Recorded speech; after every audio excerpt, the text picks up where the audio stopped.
Friends, welcome back to my YouTube channel. तो हम अपनी इकोनॉमिक्स ऑप्शन वाली सीरीज चला रहे थे, इसमें हमने थ्योरीज ऑफ डिस्ट्रीब्यूशन स्टार्ट किया था और marginal product theory of distribution की थी। नेक्स्ट मैंने बोला था हम करेंगे इकोनॉमिक रेंट वाला टॉपिक। अब जो हमारी marginal product theory of distribution है that was related to labour. ठीक है, जो हमारी लेबर होती है, अगर आप उसमें चेक कर सकते हो, उसमें हमने क्या देखा था कि हम लेबर को वेजेस दे रहे हैं according to its marginal productivity, यानी कि जितना लेबर कंट्रीब्यूट कर रही है हमारे प्रोडक्शन को इंक्रीज करने में उतना ही हम उसको वेज पे कर रहे हैं। यानी कि एक लेबर है, ठीक है, अगर हमने एक लेबर एक्स्ट्रा लगाई थी तो हमारा कितना प्रोडक्शन एक्स्ट्रा हुआ वो उसकी मार्जिनल प्रोडक्टिविटी होती थी। तो हम एक लेबर को उसकी मार्जिनल प्रोडक्टिविटी के अकॉर्डिंग पे कर रहे थे, राइट। एक लेबर को उसकी मार्जिनल प्रोडक्टिविटी के अकॉर्डिंग हम लोग पे कर रहे थे और हम पेमेंट क्या कर रहे थे, that was equal to value of marginal product. अब जो हमारी मार्जिनल प्रोडक्ट थ्योरी है वो in case of fixed factor fail हो जाती है। क्यों फेल हो जाती है? क्योंकि आप फिक्स्ड फैक्टर्स ऑफ प्रोडक्शन में तो ऐसे चेक नहीं कर सकते कि आपने एक फिक्स फैक्टर ऑफ प्रोडक्शन और लगाया तब आपका जो है उसकी मार्जिनल प्रोडक्ट कितना है, तब आपका प्रोडक्शन में कितना इंक्रीमेंट हुआ। ठीक है, एक कैपिटल जितनी लेबर सस्ती आती है उतनी कैपिटल तो सस्ती नहीं आती। आप पूरा एक जमीन खरीदने लगो तो कितने करोड़ रुपए लग जाएंगे आपके। ठीक है, तो आप ये चीज इस तरह चेक नहीं कर सकते। तो उसके लिए हमारा एक नई थ्योरी आती है जिसको हम बोलते हैं इकोनॉमिक रेंट। तो इकोनॉमिक रेंट जो है बेसिकली जो मार्जिनल प्रोडक्ट थ्योरी जो है वो जो एक्सप्लेन नहीं कर सकी फिक्स फैक्टर्स ऑफ प्रोडक्शन को आप कैसे पे करने वाले हो, वो हमारा एक्सप्लेन किया इकोनॉमिक रेंट थ्योरी ने। ठीक है, देखो वैसे तो हमारी जो रेंट की थ्योरीज होती हैं बहुत सारी होती है, रिकार्डियन थ्योरी भी होती है, ठीक है, और भी बहुत है, क्वाज़ाई रेंट, वो भी हम नेक्स्ट वीडियो में करेंगे। तो इकोनॉमिक रेंट जो है इसको हम मॉडर्न थ्योरी ऑफ रेंट भी बोलते हैं बेसिकली। तो इसके अंदर हम क्या कहते हैं कि आप जो रेंट है वो सिर्फ और सिर्फ जमीन पे ही नहीं होता। रेंट आप जो है वो जमीन को ही नहीं देते, आप रेंट किसी भी फैक्टर ऑफ प्रोडक्शन को दे सकते हो। ठीक है, रेंट जो है हम कैपिटल को भी दे सकते हैं, एंटरप्रेन्योर को भी दे सकते हैं, हम लैंड को भी दे सकते हैं, हम लेबर को भी रेंट दे सकते हैं। Economic rent basically, not simple rent, economic rent यहाँ की बात होती है। तो इकोनॉमिक रेंट तो हम क्या है, रेंट जो है वो किसी भी फैक्टर ऑफ प्रोडक्शन के लिए यूज किया जा सकता है कंसेप्ट। ठीक है, अब ये इकोनॉमिक रेंट होता क्या है? इकोनॉमिक रेंट एक पेमेंट है that is above the transfer earning, जो कि ट्रांसफर अर्निंग के ऊपर होती है। ठीक है, अब ये ट्रांसफर अर्निंग क्या है? ठीक है, देखो तो हम धीरे से एक एग्जांपल के साथ बात करते हैं। सपोज मैं हूं, मैं जो है 40,000 की जॉब कर रही थी। अब मुझे एक नई जॉब मिल गई जो कि मुझे 60,000 पे कर रही है। ठीक है, मैं 40,000 की जॉब कर रही थी, मुझे एक नई जॉब मिल गई, मुझे 60,000 पे कर रही है। तो मेरी ट्रांसफर अर्निंग क्या है, मेरी अपॉर्चुनिटी कॉस्ट क्या है? यानी कि अगर मैं इस जॉब को छोड़ दूं तो मेरे लिए सेकंड बेस्ट ऑप्शन क्या होगा कि मैं इस 40,000 की जॉब पे जाऊं। सिंपल है। ठीक है, मान लो मैं पहले 20,000 की जॉब कर रही थी, नाउ मैं 40,000, नाउ मैं 60,000। अब मैं 60,000 की जॉब लूं तो मेरे लिए मेरी अपॉर्चुनिटी कॉस्ट 40,000 होगी, मेरी ट्रांसफर अर्निंग 40,000। यानी कि मैं जिस ऑप्शन पे फिलहाल हूं अगर मैं उसको छोड़ दूं तो मैं सेकंड बेस्ट ऑप्शन मेरे लिए क्या रहेगा? क्या मेरी सेकंड बेस्ट 20,000 रहेगा? नहीं, मेरे लिए 40,000 सेकंड बेस्ट ऑल्टरनेटिव होगा। तो जो हमारा अपॉर्चुनिटी कॉस्ट होती है वही ट्रांसफर अर्निंग होती है, राइट। तो हमारी जो अपॉर्चुनिटी कॉस्ट है वही ट्रांसफर अर्निंग होती है। तो मेरा इकोनॉमिक रेंट क्या होगा? मेरा इकोनॉमिक रेंट होगा payment over and above the transfer earning. आप ट्रांसफर अर्निंग से कितना ऊपर पे कर रहे हो? मेरी ट्रांसफर अर्निंग 40,000 है, मुझे कितना मिल रहा है? 60। तो मुझे 40 से कितना ऊपर मिल रहा है? 20,000। तो मेरा इकोनॉमिक रेंट क्या है? 20,000। तो इसका फॉर्मूला क्या होगा इकोनॉमिक रेंट का? एक्चुअल अर्निंग, आपको एक्चुअल में कितना मिल रहा है, दैट इज मेरी कितनी है 60,000 माइनस ट्रांसफर अर्निंग,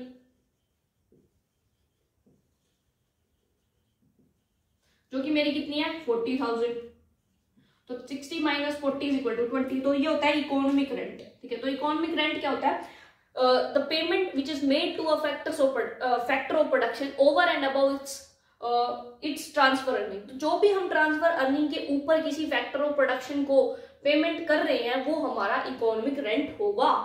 ठीक है, आई होप आपको समझ आ गया होगा। इकोनॉमिक रेंट एक दूसरे पर्सपेक्टिव में भी यूज किया जाता है, मतलब पर्सपेक्टिव नहीं, ट्रांसफर अर्निंग का को ही मतलब दूसरे तरीके से एक्सप्लेन किया जाता है कि आप एक फैक्टर ऑफ प्रोडक्शन को अपने पास बनाए रखने के लिए, ठीक है, जो मिनिमम एक फैक्टर ऑफ प्रोडक्शन को अपने पास रखने के लिए जितना रिक्वायर्ड है उसको पे करने के लिए, उसके ऊपर जो आप उसको पे कर रहे हो वो इकोनॉमिक रेंट है।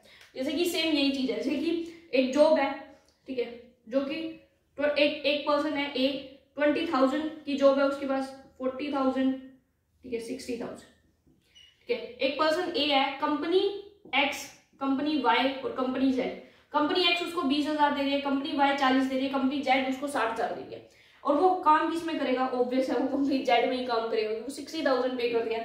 अब उसको इस जॉब में बनाए रखने के लिए जेड कंपनी को मिनिमम उसको कितना देना चाहिए? देखो, अगर जेड कंपनी उसको मिनिमम 40,000 भी देगी तब भी वो इस जॉब में बना रहेगा, ठीक है, क्योंकि ये 40 दे रहा है, ये 20 दे रहा है। अगर इसको 40 से कम दिया जेड कंपनी ने, से 39,000 भी दिया, तो वो फटाफट 40 वाली जॉब पे चला जाएगा इस जॉब को छोड़ के। तो इसको इस जॉब में रखने के लिए मिनिमम अमाउंट कितनी चाहिए?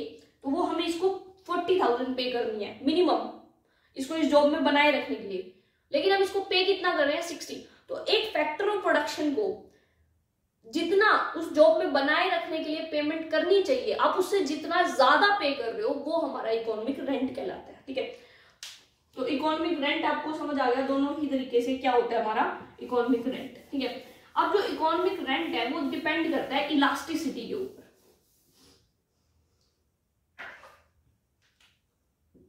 It depends upon elasticity of factor of production. देखो यहां पे एक बात समझ लो, फैक्टर ऑफ प्रोडक्शन की इलास्टिसिटी क्या है? जैसे मैं हूं, मुझे लेबर चाहिए अपने काम के लिए, ठीक है, तो मैं लेबर ढूंढने जाऊं अगर मार्केट में, तो मुझे हजारों क्या करोड़ों लेबर मिल जाएगी। मुझे जितनी लेबर चाहिए मुझे उतनी लेबर मिल जाएगी अनस्किल्ड, ठीक है। तो मुझे जितनी लेबर चाहिए मुझे उतनी ही लेबर मिल जाएगी। तो जो सप्लाई है एक लेबर की वो क्या है? पूरी तरह इलास्टिक है। आप जाओ मार्केट में एक पर्टिकुलर वेज रेट, तो आपको बहुत लोग काम करने के लिए मिल जाएंगे अनस्किल्ड लेबर, ठीक है। तो उनकी जो सप्लाई होती है वो क्या होती है? वो पूरी तरह इलास्टिक होती है लेबर की, ठीक है। तो इसीलिए जब भी हमारी सप्लाई पूरी तरह इलास्टिक होगी वहां पर इकोनॉमिक रेंट का कंसेप्ट नहीं आएगा, क्योंकि उनकी कोई अपॉर्चुनिटी कॉस्ट नहीं है, क्योंकि आप उनको एक पर्टिकुलर अमाउंट दे रहे हो। आप मार्केट के अंदर 700 रुपए, मान लो गवर्नमेंट ने फिक्स किया है 700 रुपए वेज रेट है, ठीक है। 700 रुपए पे आपको जितनी मर्जी लेबर चाहिए आप ले सकते हो, क्योंकि वो अनस्किल्ड है, वो एक्सेस में हमारे देश में तो लेबर, ठीक है। तो आपको जितनी लेबर चाहिए आप ले सकते हो 100 रुपए में, तो सॉरी 700 रुपए में, 700 में, तो आप तो उस लेबर की कोई अपॉर्चुनिटी कॉस्ट नहीं है, राइट। तो इसीलिए वो जो लेबर है उसकी कोई ट्रांसफर अर्निंग नहीं है, तो उसके लिए इकोनॉमिक रेंट जो है वो जनरेट ही नहीं होगा। वहीं कोई बड़ा सुपरस्टार है, ठीक है, कोई एक्टर है, आपको वो चाहिए, ठीक है, तो उसकी तो सप्लाई इनइलास्टिक है, ठीक है। आपको वो चाहिए तो वो तो एक ही है, वो मेरे पास है तो आपके पास नहीं है, ठीक है। मेरे घर आया है तो आपके घर नहीं आ सकता, तो उसकी सप्लाई क्या है? परफेक्टली इनइलास्टिक है, ठीक है, परफेक्टली इनइलास्टिक। एक सुपरस्टार की सप्लाई क्या होगी? परफेक्टली हमारी इनइलास्टिक होगी। तो उसका जितना भी वो कमा रहा है ना, वो जितना भी कमा रहा है वो उसका पूरा के पूरा इकोनॉमिक रेंट होगा। वाई इकोनॉमिक रेंट होगा? क्योंकि अगर वो मेरे घर पे है, मेरे को वो सर्विसेज दे रहा है, मेरे लिए वो अवेलेबल है, तो वो आपके लिए नहीं है, तो उसकी अपॉर्चुनिटी कॉस्ट क्या है? उसकी ट्रांसफर अर्निंग क्या है? 0 है, ठीक है। तो इसको डायग्राम के थ्रू हम लोग बेसिकली देखते हैं कि इसमें अगर आप लिखना चाहो तो लिख सकते हो कि जितनी ज्यादा इलास्टिसिटी होगी, मोर द इलास्टिसिटी, जितनी ज्यादा इलास्टिसिटी होगी less will be the rent, less will be the economic rent, ठीक है। और मोर द इनइलास्टिसिटी, जितना ज्यादा कोई फैक्टर ऑफ प्रोडक्शन इनइलास्टिक होगा, more will be economic rent, उतना ज्यादा इकोनॉमिक रेंट। ये आप लिख सकते हो। बाकी सिंपल से मैंने एक्सप्लेन भी कर दिया कि लेबर है वो इलास्टिक, पर इलास्टिक सप्लाई है, जितनी लेबर चाहे उतनी मिल जाएगी, तो उसका इकोनॉमिक रेंट नहीं होता। जबकि कोई सुपरस्टार है वो इन इलास्टिक सप्लाई है, उसका जितनी भी अर्निंग है वो पूरी की पूरी इकोनॉमिक रेंट कहलाएगी, क्योंकि उसको उस काम में बनाए रखने के लिए आपको पूरी की पूरी पेमेंट देनी पड़ेगी, ठीक है। आपको पूरा का पूरा एक्सेस में ही देना पड़ेगा उसको उस जगह पे लाने के लिए, ठीक है। अगर हम इसके डायग्राम बनाए तो इसमें बेसिकली हमारे 3 डायग्राम आते हैं।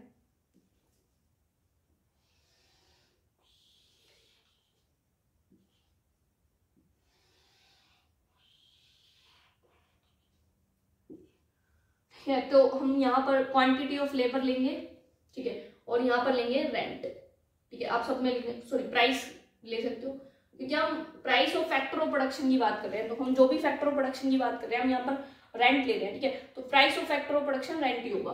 ठीक है, क्योंकि ये हमारी इकोनॉमिक रेंट की थ्योरी है। वैसे तो आप कहो कि लैंड को तो हम रेंट देते हैं, लेबर को वेजेस देते हैं, लेकिन इकोनॉमिक रेंट क्या कहता है कि हम सबको ही रेंट दे सकते हैं, कोई भी फैक्टर ऑफ प्रोडक्शन हो। तो यहाँ पर कोई भी फैक्टर ऑफ प्रोडक्शन है, उसका जो प्राइस है that will be economic rent. ठीक है, तो यहाँ पर हम लेते हैं बेसिकली रेंट, और यहाँ पर हमारी क्वांटिटी ऑफ लेबर। तो हर एक डायग्राम में यही करेंगे। अब एक तरफ हम ले रहे हैं इनइलास्टिक सप्लाई।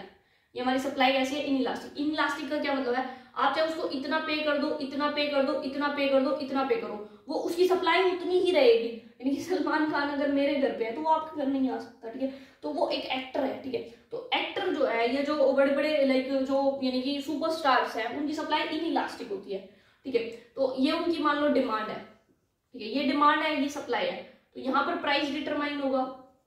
तो जो ये जो बड़े बड़े सुपरस्टार है, इनका कोई ट्रांसफर अर्निंग नहीं है। ठीक है, इनकी कोई ट्रांसफर अर्निंग नहीं है, तो इसीलिए ये जो पूरा के पूरा पोर्शन होगा, ठीक है, ट्रांसफर अर्निंग बेसिकली हम सप्लाई से देखते हैं, तो ये जो पूरा के पूरा पोर्शन होगा, ये क्या कहलाएगा? ये इकोनॉमिक रेंट कहलाएगा। और ये कौन सा केस होगा? ये होगा बिल्कुल यानी कि एक्टर्स वाला, सुपरस्टार वाला केस। ठीक है, या इसमें प्रोफेशनल्स, बड़े बड़े प्रोफेशनल्स को ले सकते हैं, बड़े बड़े बिजनेसमैन को ले सकते हैं। ठीक है, तो ये हमारा इसके अंदर आएगा। ठीक है, उसके बाद हमारा आता है नेक्स्ट, अगर हम जाए तो एक तरफ हम लेते हैं लेबर वाला केस, जिनकी सप्लाई पूरी तरह, लेबर की सप्लाई पूरी क्या होती है? इलास्टिक। तो ये लेबर की सप्लाई हो गई।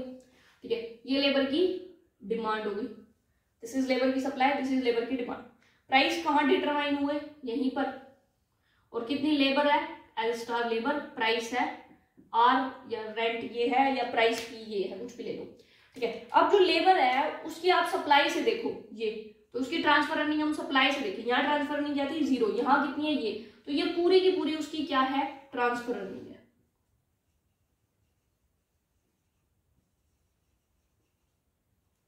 ठीक है, तो अगर हम यहां पर इकोनॉमिक रेंट निकालें तो एक्चुअल माइनस ट्रांसफर। ठीक है, तो इसका इकोनॉमिक रेंट कितना है? पी से Q R S, P Q R S is equal to actual क्या है? P Q R S minus transfer, यहाँ पे होता ही नहीं कुछ, तो P Q R S is equal to P Q R S. तो हमारी जब हम बड़े बड़े सुपरस्टार्स की बात कर रहे हैं, या उन फैक्टर ऑफ प्रोडक्शन की बात कर रहे हैं जो पूरी तरह इनइलास्टिक है, वहां हमारा इकोनॉमिक रेंट एक्चुअल अर्निंग के इक्वल होता है, क्योंकि वहां ट्रांसफर अर्निंग 0 होती है। यहां अगर हम बात करें तो हमारा economic rent will be to actual earning minus transfer. ठीक है, यहां पर एक्चुअल हमारी कितनी है? एक्चुअल हमारी कितनी है? ये, इसको भी यही नाम दो, आर क्या है? P L T. ठीक है, तो R P L T, R P L T, और इसकी ट्रांसफर अर्निंग क्या है? यही है, R P L T, R P L T. तो इकोनॉमिक रेंट क्या होगा? 0। तो इकोनॉमिक रेंट 0 होगा। तो वो फैक्टर्स ऑफ प्रोडक्शन जो पूरी तरह इलास्टिक है, उनका इकोनॉमिक रेंट 0 होता है। तो the factors of production which are perfectly elastic, their economic rent is 0 because their actual earning is exactly equal to their transfer earning. अब वो फैक्टर ऑफ प्रोडक्शन जो ना पूरी तरह इलास्टिक है और ना पूरी तरह से इनइलास्टिक है, जैसे कि नॉर्मल लॉयर वगैरह हो गए, डॉक्टर्स वगैरह हो गए। ठीक है, तो वो पूरी तरह ना तो इलास्टिक है ना पूरी तरह इनइलास्टिक है।